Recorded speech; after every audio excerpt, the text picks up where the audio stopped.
5,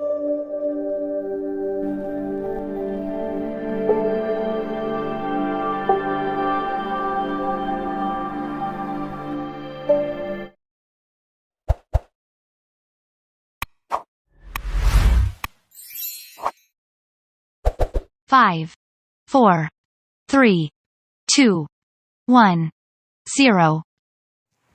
yes. सभापति महोदय, वित्त मंत्री महोदय की बजट भाषण पर कई माननीय सदस्य अपने विचार व्यक्त कर चुके हैं। कुछ सदस्यों ने वित्त मंत्री महोदय के सामने बड़े अच्छे सुझाव भी रखे हैं। मैं भी सदन को इस संबंध में अपने विचारों से अवगत कराना चाहता हूं। सर्वप्रथम मैं कर ढांचे के बारे में अपने विचार रखना चाहता हूं। बजट में करों में कुछ छूट दी गई है, लेकिन कुछ वस्तुओं पर कर बढ़ा दिए गए हैं जो आम आदमी के प्रयोग में नहीं आते हैं। वित्त मंत्री द्वारा करों में जो राहत दी गई है उससे गरीबों को कुछ लाभ होगा, इसमें मुझे संदेह है। मेरे विचार से भारत की कर प्रणाली को बहुत सरल बनाया जाना चाहिए। कर इस प्रकार से लगाए जाने चाहिए जिससे आम लोगों पर इसका प्रभाव ना पड़े। हम देखते हैं कि सरकार किसी वस्तु पर थोड़ा कर लगाती है, लेकिन बाजार में उसके दाम बहुत बढ़ जाते हैं। कर बढ़ाने के साथ साथ सरकार को यह भी कहना चाहिए कि किस किस वस्तु के दाम नहीं बढ़ाए जाएंगे।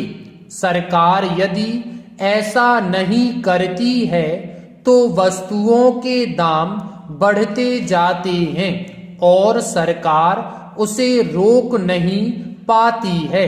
सरकार को ऐसे कदम उठाने चाहिए जिससे देश की गरीब जनता को लाभ मिल सके। पैरा।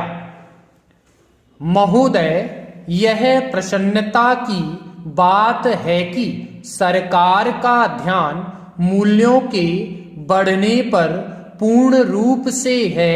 इस बात के लिए सरकार प्रयास भी कर रही है कि भविष्य में मूल्यों में वृद्धि ना हो। बजट में इस बात का भी वर्णन किया गया है कि जो असंतुलन है उसको भी दूर करने का प्रयास किया जाएगा। यह बहुत ही सराहनीय कार्य होगा और मेरी समझ में इससे देश का विकास होगा।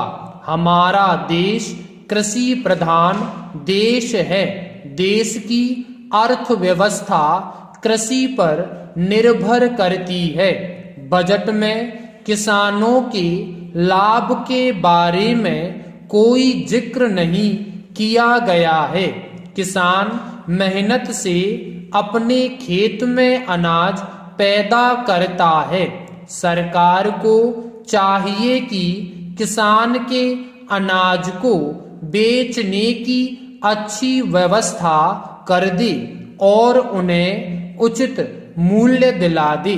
इससे किसान अपने खेत में पैदावार बढ़ाने का प्रयास कर सकते हैं।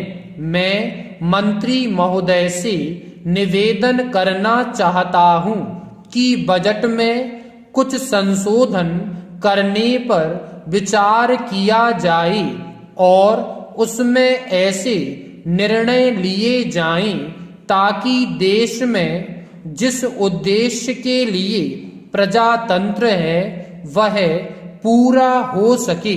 स्टॉप।